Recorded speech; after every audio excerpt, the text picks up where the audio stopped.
शाम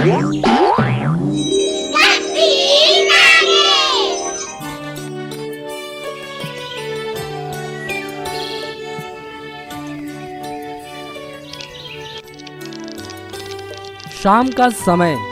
राधा अपने छोटे से घर में चूल्हे पर खाना बना रही है। उसका पति बाहर से काम करके लौट रहा है।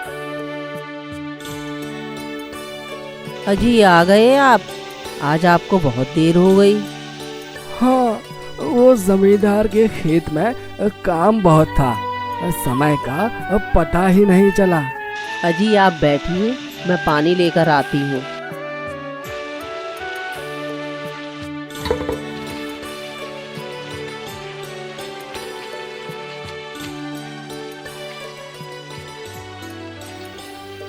सुनिए जी, लीजिए पानी पी लीजिए। आप हाथ मुंह धो लीजिए, मैं फिर खाना लगा देती हूँ। हाँ हाँ हाँ, अब भूख भी बहुत तेज लगी है। मैं अभी हाथ मुंह धो के आता हूँ। राधा मुस्कुराते हुए वापस चूल्हे की ओर बढ़ती है और खाना बनाने लगती है। रमा अपने बड़े और आलीशान घर में बैठी है। देखो, हमारा घर कितना सुंदर है। यहाँ की हर चीज मेरे पति की मेहनत का नतीजा है। सही कहा रमा, तुम्हारी जिंदगी वाकई शानदार है। तुम्हें किसी चीज की कमी नहीं है।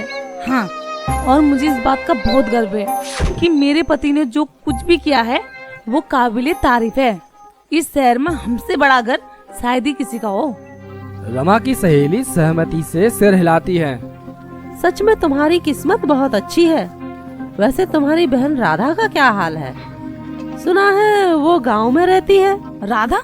वो वहीं रहती है, अपनी गरीबी में खुश। उसे जैसे किसी चीज की परवाह ही नहीं। उसके पास कुछ भी नहीं है, बस एक छोटा सा मकान है। सहेली थोड़ी हैरान होकर पूछती है, लेकिन इसके बावजूद भी वो बहुत अच्छे से रहती है। हाँ, वो गरीबों की रानी जो ठहरी। मुझे तो अपने रिश्तेदारों को बताने में भी शर्म आती है कि मेरी बहन इस हालात में रहती है। जाने वो कैसे रह लेती है। शायद इसमें उसकी खुशी हो। ऐसे इंसान को दिल का अमीर कहते हैं। दिल की अमीर होने से पेट थोड़ी ना भरता है। देखना, एक दिन उसे मेरी ही जरूरत पड़ेगी। सहेली चुप हो जाती है। रमा अपनी बातों से संतुष्ट होकर इधर उधर देखने लगती है। सुबह का समय। राधा अपने आंगन में बैठकर अपनी सहेलियों के साथ बातें कर रही है। अरे राधा, तुम हमेशा इतनी खुश कैसे रहती हो? खुशी तो मन की बात है। जब आपको अपनी जरूरत से ज्यादा चीजों की चाह नहीं होती, तब आप कम में ही खुश रह सकते हो। हाँ, सही कह रही हो। और तुम कभी किसी से ऊंच नीच की बात भी नहीं करती। सबके साथ एक जैसा व्यवहार करती हो। हमें एक दूसरे का सहारा बनना चाहिए, ना कि सबसे लड़ाई करनी चाहिए। इतने में एक और महिला राधा के पास आकर खड़ी हो जाती है। राधा, तुम्हारी बहन रमा तो शहर में रहती है ना? सुना है उसका बहुत बड़ा घर है। हाँ, वो शहर में रहती है। उसका अपना बड़ा घर और सब कुछ है। लेकिन सुना है वो गरीबों से बात करना पसंद नहीं करती। हर किसी की सोच अलग होती है। मैं जानती हूँ रमा का दिल अंदर से बुरा नहीं है, बस हालात ने उसे बदल दिया है। कभी उसे यहाँ बुलाओ, वो भी तो देखे कि गांव का जीवन कैसा होता है। उसे भी समझ में आएगा कि खुशी दौलत में नहीं, बल्कि अपनों के साथ प्यार से रहने में है। हाँ, एक दिन वो भी समझेगी। और मैं सच कहूँ, मुझे इस बात की खुशी है कि उसने अपने भाग्य से सब कुछ पाया है। तुम सच में बहुत अलग हो राधा। तुम्हारा जैसा दिल हर किसी के पास नहीं होता। रात का समय। रमा और उसका पति घर में बैठे हैं। तभी फोन की घंटी बजती है और रमा का पति फोन उठाता है। हेलो, हाँ बोलिए। क्या फैक्ट्री में आग लग गई? कैसे? रमा चौंककर अपनी पति की ओर देखती है। आग पूरी तरह फैल गई है। नुकसान कितना हुआ है? ठीक है, मैं अभी आता हूँ। फोन रखते ही रमा का पति अपना सर पकड़ लेता है। उसके चेहरे पर घबराहट साफ नजर आ रही है। क्या हुआ? किसका फोन था? फैक्ट्री में आग लग गई है, सब कुछ जलकर खाक हो गया है। क्या? ये कैसे हो सकता है? मुझे भी नहीं पता। अब हम क्या करेंगे? हमारा तो सब कुछ उसी में लगा हुआ था। रमा के पति की फैक्ट्री जलने के बाद उन पर काफी सारा कर्जा था। उस कर्जे को चुकाने के लिए उन्हें अपना सब कुछ बेचना पड़ा। ये सब हो जाने के कारण रमा के पति को हार्ट अटैक आया और वो दुनिया छोड़कर चला गया। इसके बाद रमा की स्थिति इतनी खराब हो गई थी कि उसे भीख मांगकर अपना गुजारा चलाना पड़ता था। फिर एक दिन राधा और उसका पति बाजार में सामान खरीदने के लिए जा रहे हैं। राधा खुश है और अपने पति के साथ बातें करती हुई जा रही है। चलते चलते अचानक राधा की नजर फुटपाथ पर बैठी उसकी बहन रमा पर पड़ती है। रमा सड़क पर बैठकर भीख मांग रही है। हैं? रमा? क्या क्या कह रही हो तुम? वो यहाँ क्यों आएगी? हाँ देखो, मैं सच बोल रही हूँ, वो रमा ही तो है। कहाँ कहाँ? वो देखिए वहाँ। अरे हाँ, तुम सही कह रही हो राधा, लेकिन वो इस हाल में कैसे? मुझे नहीं पता, चलो चलकर देखते हैं। राधा और उसका पति पास जाकर रमा को देखते हैं। रमा सड़क के किनारे बैठी है। सामने एक टोकरी रखी हुई है जिसमें भीख के कुछ सिक्के पड़े हैं। राधा की आंखों में आंसू आ जाते हैं। रमा, रमा ये तुम्हारी हालत कैसे हो गई? सब कुछ खत्म हो गया। रमा, तुम यहाँ कैसे? क्या हुआ?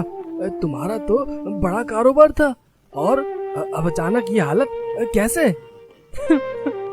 हमारी फैक्ट्री में आग लग गई, हमारा सब कुछ बिक गया और वो भी मुझे छोड़कर इस दुनिया से चले गए। समय भी न जाने क्या क्या करवाता है। सुनिए जी, मैं रमा को इस हालत में नहीं छोड़ सकती। क्यों ना हम रमा को अपने साथ ले जाएं? हाँ हाँ हाँ, तुम सही कह रही हो। मैं भी यही सोच रहा था। रमा, चलो हमारे साथ हमारे घर। हम तुम्हें इस हालत में नहीं छोड़ सकते। नहीं नहीं, मैं आप सब पर बोझ नहीं बन सकती।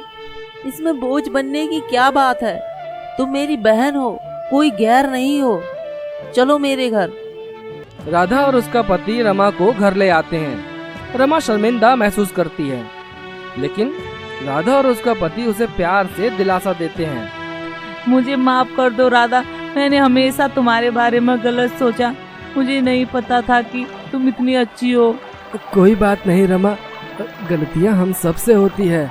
अब हम सब एक साथ हैं और यह सबसे अच्छी बात है। मैंने कभी नहीं सोचा था कि मेरी जिंदगी इस तरह बदल जाएगी। सब कुछ खत्म हो गया। तुमने सब कुछ नहीं खोया रमा। परिवार और अपने लोग हमेशा तुम्हारे साथ हैं। हमारे पास जो है उसमें हम तुम्हें भी शामिल करेंगे। कुछ महीने बीत जाते हैं। रमा अब धीरे धीरे गांव के जीवन में रमने लगती है। वह राधा और उसके पति की मदद करती है। गांव की औरतें भी रमा को अपनाने लगती हैं। अरे रमा, तुमने तो बहुत अच्छा खाना बनाना सीख लिया है। पहले तो कहती थी कि गांव का खाना मुझे नहीं भाता। हाँ, पहले ऐसा ही था, पर अब समझ में आता है कि यहाँ की सादगी में ही असली स्वाद है। हाँ, हमारी राधा तो ऐसी है, उसकी वजह से ही तुम इतनी बदल गई हो। राधा ने मुझे सिखाया है कि छोटी छोटी चीजों में भी खुशी ढूंढी जा सकती है। यहाँ के लोग दिल से अमीर है और यही असली दौलत है। सही कहा रमा, यहाँ सब एक दूसरे के सुख दुख में शामिल होते हैं। इसी में हमारी खुशी है। रमा अब गांव के लोगों के साथ पूरी तरह घुल मिल गई है। वह राधा के साथ खेतों में काम करती है और शाम को बच्चों को पढ़ाती है। 1 साल बीत जाता है। रमा अब गांव में अपनी एक अलग पहचान बना चुकी है। गांव के लोग उसे बहुत सम्मान देते हैं। एक दिन तीनों आंगन में बैठे होते हैं, तभी रमा की सहेली शहर से मिलने आती है। अरे रमा, मैं तुम्हें कितने दिनों बाद देख रही हूँ। तुम तो बिल्कुल बदल गई हो। हाँ, मैं बदल गई हूँ। यहाँ की सादगी ने मुझे बदल दिया है। पर तुम्हें यहाँ रहकर कैसा महसूस होता है? तुम्हारा आलीशान घर, वो सारी सुख सुविधाएं, तुम्हें उनकी कमी नहीं महसूस होती? नहीं नहीं, अब नहीं। पहले मुझे लगता था कि वही सब कुछ है, पर अब मुझे समझ में आया है कि सच्ची खुशी अपनों के साथ रहने में है। यहाँ हमें एक दूसरे के साथ जीना आता है, यही हमारी सबसे बड़ी दौलत है। रात का समय, चांदनी रात में राधा और रमा और उनका पति आंगन में बैठे हैं। सबके चेहरे पर संतोष और शांति का भाव है। बातचीत हो रही है। ये गांव की रातें कितनी खूबसूरत होती है। रात में सब कुछ कितना शांत लगता है। जब मन शांत होता है तो सब कुछ सुंदर लगता है। अब मैं चाहती हूँ कि इस गांव के बच्चों को पढ़ाई का मौका मिले। ये तो बहुत अच्छा विचार है। यहाँ के बच्चे पढ़ लिख जाएं तो उनका भविष्य उज्जवल हो सकता है। हाँ रमा, तुम्हारा अनुभव और हमारी मेहनत मिलकर इस गांव के लिए कुछ अच्छा कर सकते हैं। मैं इस गांव के हर बच्चे को शिक्षित देखना चाहती हूँ और इसके लिए मैं हर संभव प्रयास करूँगी। तुम सच में बहुत बदल गई हो रमा।